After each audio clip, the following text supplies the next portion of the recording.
Morning YouTube. This is my Aries AM-16. Now it's the collapsible stock version of this gun, with the very small battery compartment in it, and the stock tube, the tiny little stock tube.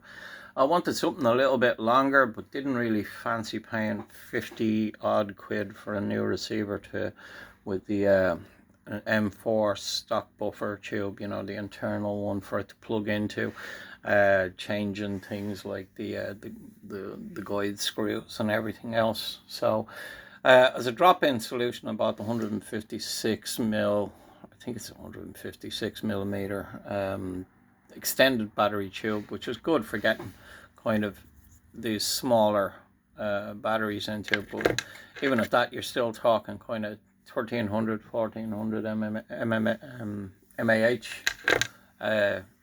batteries that go into it. So I use a lot of these Titan batteries, which are fantastic. I love them. And I use mainly nuncuck ones of 7.4s, and I have 11.1s as well, and all different mAh ratings. So what I really wanted to do with this gun was to be able to use these without losing the ability to put the slimmer stock onto it, the collapsible stock, should I wish to do it.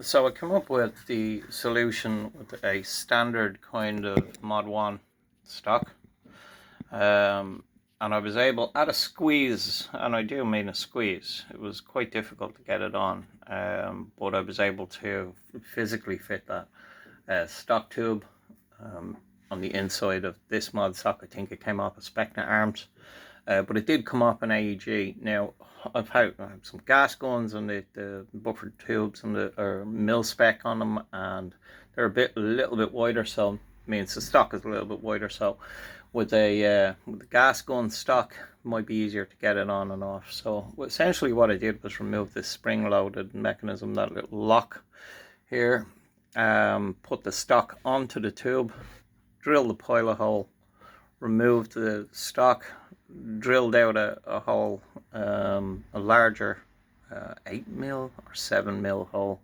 and then I was able to put the stock back on and use this to lock it in place.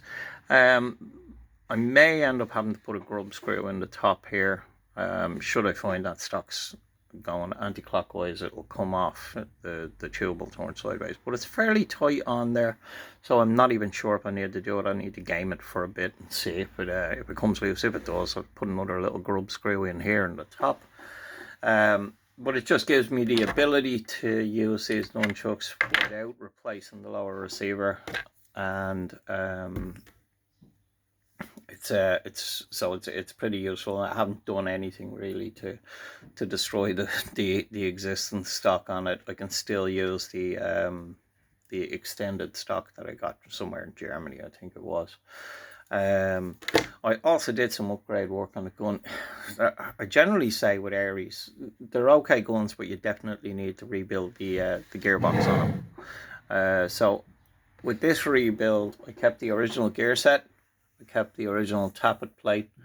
I reshimmed it, put in 8 mil bearings, and then I replaced the nozzle, cylinder, piston, and the I think it's the original spring that's still in it, and it shoots very consistently now on 7.4 and on 11.1s. Comes in around about 326. The only other thing I did replace was the Mad Bull. I put a Mad Bull Shark hop up rubber into it as well, but it shoots very consistently now. It's a lot better. So if you are considering buying an Aries Amoeba, they're notoriously bad on air pressure. Getting an air seal on the piston is, well, basically it's just shit, and you're going to have to do it anyway. So aside from that, the gun shoots dead straight and everything else, and I have managed to increase the amount of battery capacity I can put into this without losing the ability to put the smaller ones in and keep the smaller stock, collapsible stock on it.